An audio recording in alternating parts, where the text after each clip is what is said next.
Good morning, ma'am. We're the group 3, and we're gonna talk about psychological perspective on the self as a cognitive construction. So we are the reporters for today. I am Marlon Canedo.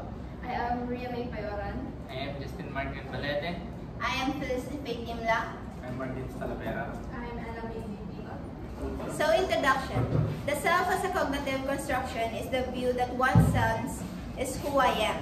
It's a mental construction formed through thought, experience, and social interaction, not a fixed identity.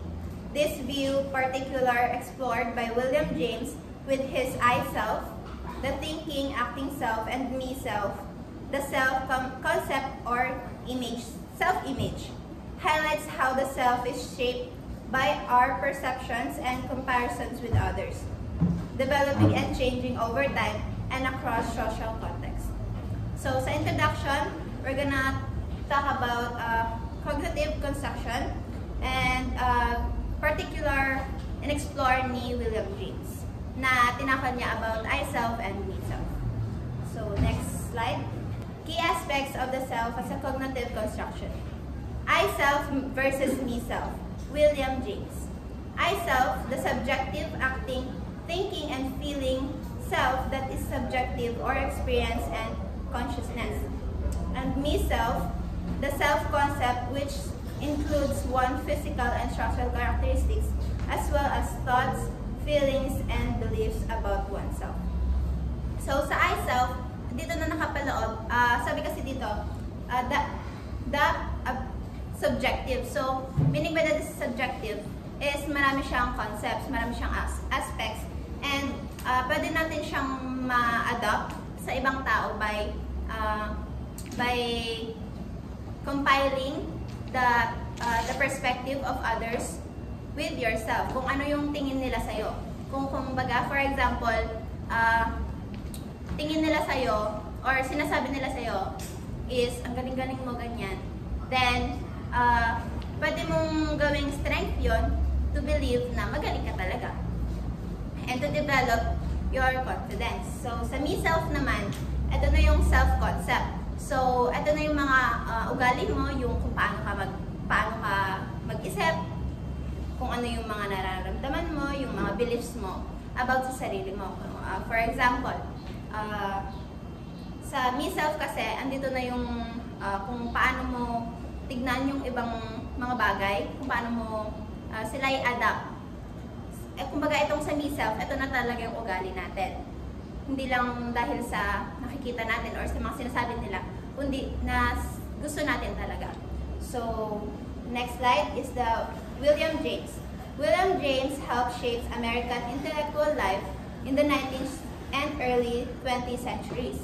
His work laid the ground for modern sociology and remains central in discussions of philosophy, religion, and human behavior. So, si William James daw is nag-help siyang mag-shape ng American intellectual life. And kung paano na-shape ang modern physiology natin ngayon, ay philosophy natin ngayon. By shaping our insights of religion and human behavior. Kung paano natin sila dapat tignan, paano dapat natin silang paano dapat natin silang tignan as humans. Kasi nga human behavior, religion and human behavior. So specifically noong 19th and 20th century, nagsimulang explore ni William James tong aspect na ito. So next, social construction will be discussed by Ria. Social construction. The self develops through social interactions, comparison with others, and taking on social roles. Example, participating in team sports helps individuals develop their sense of identity by comparing skills, learning social norms, and forming social identities through interaction and roles. Social interaction. Ito yung paraan kung paano tayo makipag-ugnayan sa ibang tao. Social interactions. From a young age, individuals learn about themselves through feedback and relationships with others. Examples, parents, peers, teachers. Looking glass selves. Charles Horton's Coley suggests that we see ourselves through the perceived judgments of others. Sa looking glass selves, ito yung nakikita natin sa ating sarili na kung paano tayo tinitignan ng iba. Ibig sabihin, kung palaging sinasabi sa'yo na matalino ka, maaring paniwalaan mo rin na matalino ka. Next is social roles. People adopt various roles. Example is student, friend, parent, that influence behavior and shape identity. Role expectations guide how individuals perceive themselves in different contexts. So, social roles, mga papel sa lipunan. Ito yung ginagampanan natin na iba't ibang papel sa buhay, tulad ng estudyante, kaibigan, o magulang. Ang papel na ito ay nakaka-impluwensya sa pag-uugali at pagkakakilanlan natin. Example, ang inaasahan sa isang estudyante ay iba sa inaasahan sa isang magulang. Next is social comparison theory. People evaluate themselves by comparing to the others, which influence self-esteem and identity. Upward comparisons to those we view as better can motivate or diminish self-worth, while downward comparisons to those worse off can boost self-esteem.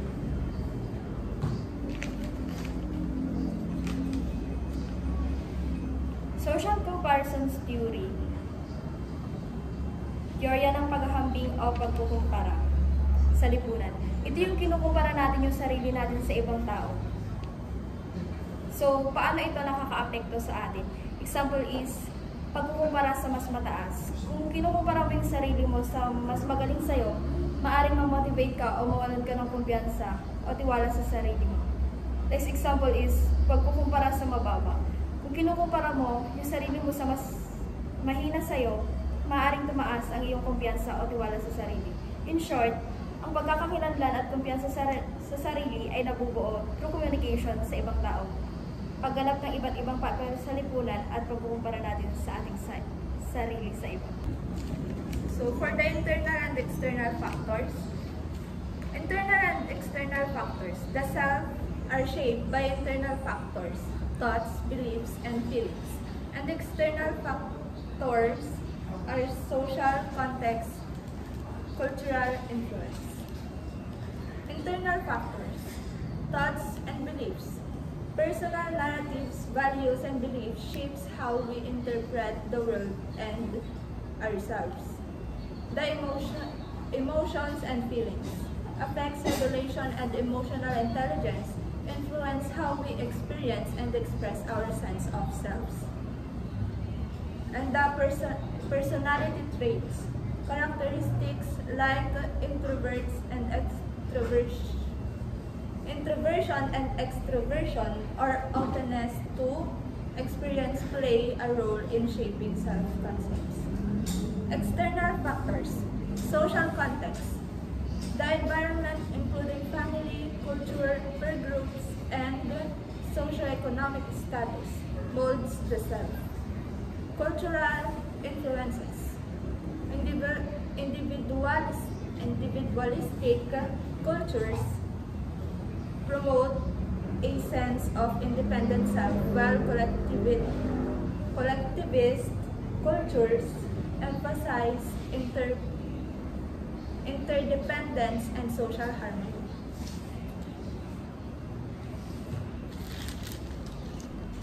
So, for the internal factors, we have thoughts. In thoughts, we have also two factors, the positive and the negative thoughts. The positive thoughts, yung pag-iisip natin ng magagandang bagay, ganon, para sa mas magandang resulta, ganon. And sa negative thoughts naman po, meron po tayo yung pag-iisip natin ng hindi maganda, like, mas magaling siya, ganon. Mas magaling siya, paano ako, ganon. Yun po yung tinatawag nating negative thoughts. So, yun po. Also, we have beliefs. In beliefs, Dito rin po papasok yung paniniwala ng isang tao sa mga bagay-bagay na pwedeng mangyari sa kanya.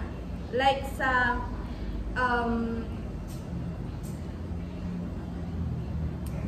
ito. For example, hard work always lead to success. Dito, matatawag din po natin itong mga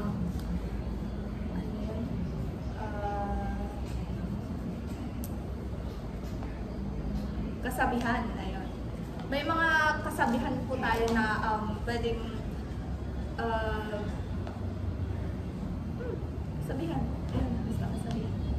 So, sa feelings naman po, a sense of determination and motivation to keep going. For example, hardworking ka pero yung hardworking ka tapos ginagawa mo yung best mo as a student to be unsuccessful someday or in the future. And your motivation, example, you grow up with broken family and yung grandparents mo yung umalalay sa'yo at nagpaaral. So, sila yung magiging motivation mo para tapusin yung pag-aaral mo para din sa kanila kasi napipil mo na yung love nila para sa'yo na sila yung nagpalaki sa'yo ng maayos, nagpaaral, ganyan. So, yun po. Yun lang po yung sa internal factors. So, for the external factor naman po, we have social context. It means and it hows we communicate and it shows how we to respect. For example, the school policies, our teachers and classmates are expecting that to follow that school policies or school rules. So in the cultural influence, respecting elders as part of a Filipino culture. For example, yung pagmamano at pagsasabi po natin ng po at opo sa mas nakakatanda po sa atin. And also po, we can also show respect to our teachers and classmates by greeting them good morning or good afternoon po. That's all for internal and external. Thank you po. Mental representations. Our self-concept is composed of mental models or representation that guide behavior and affect motivation. The self involves mental representation, including the actual self, the ideal self, and the old self. These ideas came from self-discrepancy theory, Higgins, 1987, which argues that gaps between these selves can lead to emotional outcomes. Sabi dito, itong idea daw na ito, itong theory daw na ito is galing kay Higgins na ginawa niya noong 1987. And ito po yung tatlong part ng mental representation. First is the actual self, who we believe we are right now based on current attributes, abilities, and roles. So when we say actual self, yun yung kung ano ka ngayon, your real self, kung paano mo nakikita yung sarili mo. For example, mahihain ako at di ako palagi nagsasalita sa klase. So, actual self po is yung kung ano po yung nakikita mo sarili or yung nakikita nila sa'yo. For example po, yung behavior mo. Ano? And the second one is ideal self. Ideal self, who we aspire to be, our goals, dreams, and values. Sa ideal self naman po is yun yung gusto mong maging or yung dreams po natin and goals sa life. For example po, gusto ko pong maging isang successful animal science worker in abroad. So, that is my ideal self po. So, yun po yung dreams ko, goals ko po. And the next po is the old self. Old self, who we think we should be, often influenced by societal or familial expectations. When we say old self naman po, yun yung tingin mo na dapat mong maging base sa expectation ng ibang tao o ng society o ng nakapaligid sa'yo. For example, dapat maging masipag ako sa school kasi yan yung expectation ng parents ko. So, kumbaga yung old self po, yun po yung gusto nating maging po, base sa gusto ng nakapaligid sa'yo. For example po, so yan. Dynamic and malleable nature. The self is not a fixed entity but is constantly evolving and changing based on new experience in social context. The self is not a fixed or permanent entity, rather is dynamic and malleable. This means that an individual sense of identity continuously evolves in response to new experience, personal growth, in changing social contexts. Lifelong development. As people grow and experience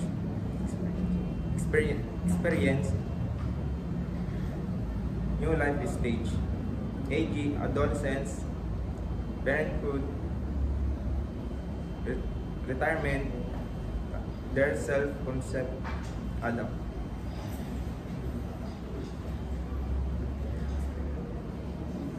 Self-concept is not static, it changes as individuals pass through different stages of life.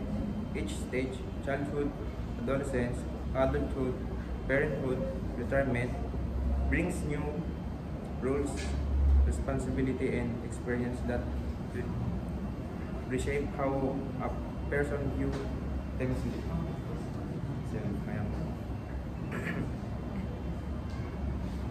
Contextual shift. The way we present ourselves can shift depending on social settings, e.g., professional versus casual environment. This is part of situational self-concept.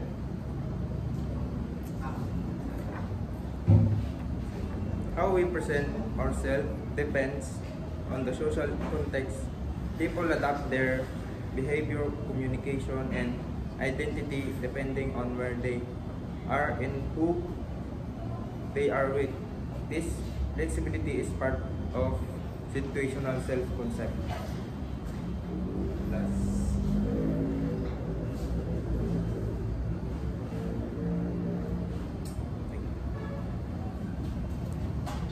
Neuroplasticity in learning. The brain's ability to change a response to new information reflects the flexibility of self-concept over time. The brain has the ability to adapt, reorganize, and create new connection when exposed to new information or experience. The flexibility allows self-concept to evolve as people learn new skills, overcome challenges, or change in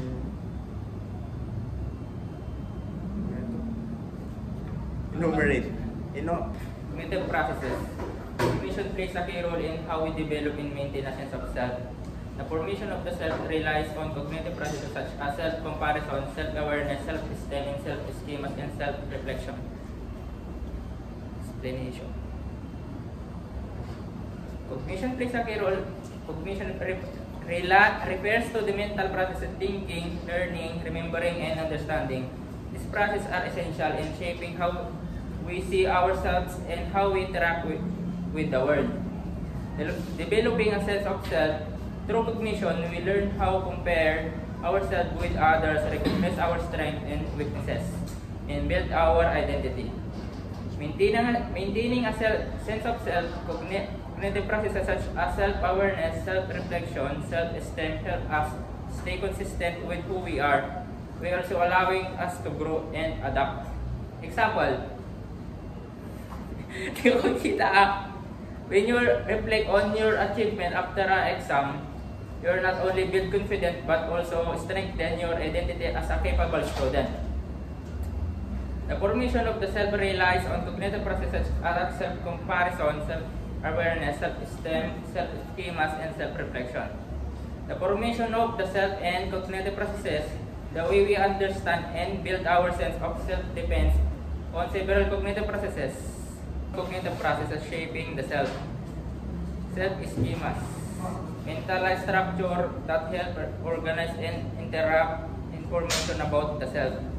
Seeing our own oneself as athletic, intelligent, these schemas guide behavior and perception. Self-reflection, the process of introspection or thinking about one's thoughts and feelings. When defined understanding of self. Self-schemes is mental framework that organize how we ourselves as a student, athlete, or leader. Self-reflection. Self-reflection is thinking deeply about our action, experiences to improve and grow. In short, this process work together to shape identity, guide behavior, and help us adapt to life and challenges. Example of cognitive process shaping the self. The first one is social comparison, evaluating oneself by comparing attributes and behaviors to those of others.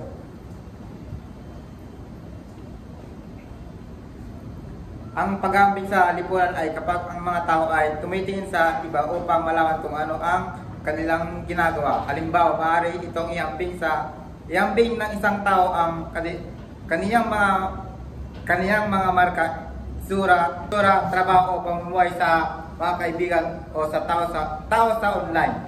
Nakakatulong ito sa kanila na husgan ng kanilang sarili, tagumpay, kakayahan o halaga. Second one is self-estimate.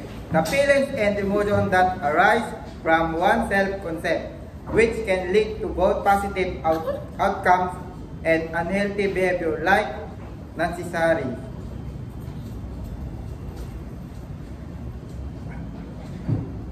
Ang pagpapahalaga sa sarili ay para ng pag-iisip at pakiramdam natin tungkol sa ating sarili. Ito ang ating pakiramdam ng pagpapahalaga sa sarili, kung gaano natin kagusto at igalang at pinapahalagaan kung sino tayo. The last is self-awareness, the ability to recognize and understand one's own thoughts, feelings, and action, differentiating them from those others. Ang kamalayan sa sarili ay karaniwang ang kakayahang mapansin ang iyong sarili, ang iyong mga iniisip, damdamin at pag-uugali at maunawaan kung paano ito nakakapekto sa iyo at sa mga taong nakapaligid sa iyo. So that's